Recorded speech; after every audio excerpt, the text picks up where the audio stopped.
Apple dropped a press release unveiling the brand new M3 MacBook Air, 1 year and 8 months after the introduction of the M2 model. And I gotta say, I'm actually very tempted to switch to it. There are 7 noteworthy changes, although the biggest one for me is dual monitor support. This one's definitely the biggest surprise for me. Not necessarily the fact that we got it, but the way that we got it in. You see, the new M3 MacBook Air does finally support dual monitors, but only if you keep the lid closed. Now, this may seem weird, but it does actually make a lot of sense. Apple's base processors, so the M1, M2, and M3, they can only support 2 displays. Now, on the MacBooks, one of those displays is of course already there, and that's the built-in screen, hence why they can only drive 1 extra monitor. The Mac Minis did not have this limitation as they did lack a built-in screen, therefore they were able to drive 2 external displays. So with this new M3 MacBook Air, Apple essentially lets you turn it into a Mac Mini, so to say, when the lid is closed. I don't really know why it took them so long to be able to do this, as it does seem to be a software change rather than a hardware change. In fact, the M3 MacBook Pro, which came out at the end of last year, and literally had the exact same chip, that one did not come with this feature at launch. Although Apple did release a statement clarifying that a future software update will be fixing this. So yeah, very weird. I am glad to see this though. Like, I know a lot of people who tend to dock their Macs with the lid closed and then output to a single external display. Those people will now be able to drive an additional display. Pretty cool.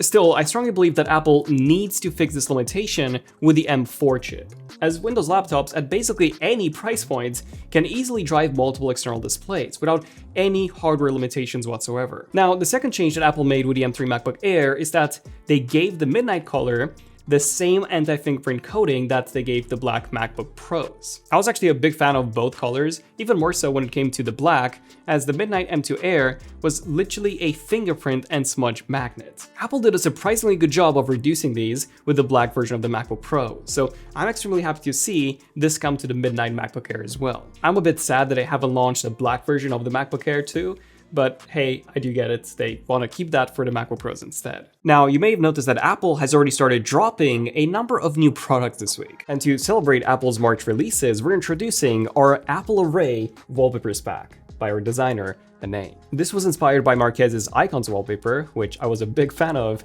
and with Apple Array, we wanted to focus just on Apple. So we have dozens of unique Apple icons here of different products, from multiple generations of Apple Watches, to iPhones, to AirPods, Macs, and even some of the original iPods. All of these icons were made by hand by Anae, which literally took her months to make, so a lot of work went into these. Apple Array comes in 10 iconic colors, from black, to white, to green, blue, purple, red, pink, orange, teal, which is, by the way, my favorite actually, and then also a unique rainbow colors, in the exact same colors as the original Apple logo. You can find Apple Array in our app Wallpapers for iOS and Android. The third big upgrade is the M3 chip, up from the almost 2-year-old M2 that we've had before. And just like with the M3 MacBook Pro, Apple has simply avoided directly comparing the M3 chip to the M2. Instead, they compared it to the M1. However, some early benchmarks literally just came out, and it looks like the M3 MacBook Air gets about a 20% higher single-core performance than the M2 model, and an 18% higher multi-core performance, with the M3 model also clocking at 4.05 GHz as opposed to 3.48 on the M2. And yeah, this is a pretty significant increase. From my time using the M3 MacBook Pro, I have noticed a significantly more responsive experience compared to my M1 Max MacBook Pro and my M2 MacBook Air. So the M3 chip is indeed very fast at web browsing as well as when it comes to launching apps. Therefore, I do believe that you will see a difference here even if you're coming from the M2 MacBook Air. And of course, with the M3 chip, we also get hardware-based ray tracing. So if you play any games that do support it, you'll see a pretty significant improvement in performance there. And even though this hasn't been confirmed yet, I am pretty sure that the SSD will also be faster with this new M3 MacBook Air. You see, the M3 MacBooks, they did feature a faster SSD performance all across the board when compared to the M2 models, and I am pretty sure that this will be the case with the M3 MacBook Air as well, which means that even if you pick the base 8GB of RAM model, you should get better swap memory performance than with the M2 model because of the faster SSD. Although I would recommend anyone get an 8GB model in 2024, especially if you plan on using your MacBook for many years. The next big change is Wi-Fi 6E. For some reason, even though the M2 Pro and the M2 Max MacBook Pros and the Mac Mini as well, they did get Wi-Fi 6E, the M2 MacBook Air did not, and it simply stuck to Wi-Fi 6 just like the M1 model. And with Wi-Fi 6E, we get double the speeds as long as you have a Wi-Fi 6E enabled router. But the thing is, even if you don't, you should be able to get a faster and more reliable performance with AirDrop if you've also got an iPhone 15 Pro that also comes with Wi-Fi 6E. The sixth big change is AI. Apple wrote an entire section talking about the AI performance on this M3 MacBook Air in their press release. And what I said is that the M3 MacBook Air is the world's best consumer laptop for AI, which is a very interesting claim, as the M3 chip has the same number of neural engine cores as the M1 and the M2 family of chips, which is 16. However, a big difference is that the M3 chip is based on the A17 Pro, the same chip that we have inside the iPhone 15 Pro.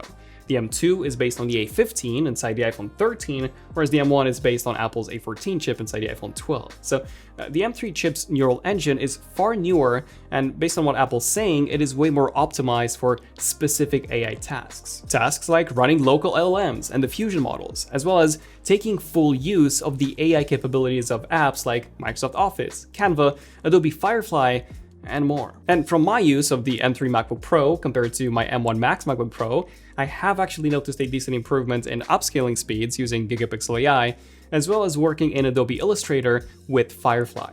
So I can confirm that, at least on the M3 Pro model, the faster neural engine is actually obvious. But I think that one of the best things about this new M3 MacBook Air is that Apple has now dropped the price of the old M2 model to just $999, replacing the outgoing M1. And for that money, it is such a great deal. In fact, on the Apple US Refurbished store, you can pick one up for just $850. I bought quite a few refurbished Apple products before. In fact, both my M1 and my M2 MacBook Air, I bought refurbished from Apple, and they were both like brand new, so I highly recommend Apple's refurbished products. You get a new case and sometimes even a new battery. Like, the only thing that you're not getting is the retail box, you just get this white one, but other than that, it is literally like buying a new Apple product. You also get a 1-year warranty, as well as the ability to add Apple Care too. All in all, I am quite impressed and surprised by some of the changes with this new M3 MacBook Air. Like, it's way more than just a chip upgrade like we were all expecting. We also got the new anti-fingerprint coating,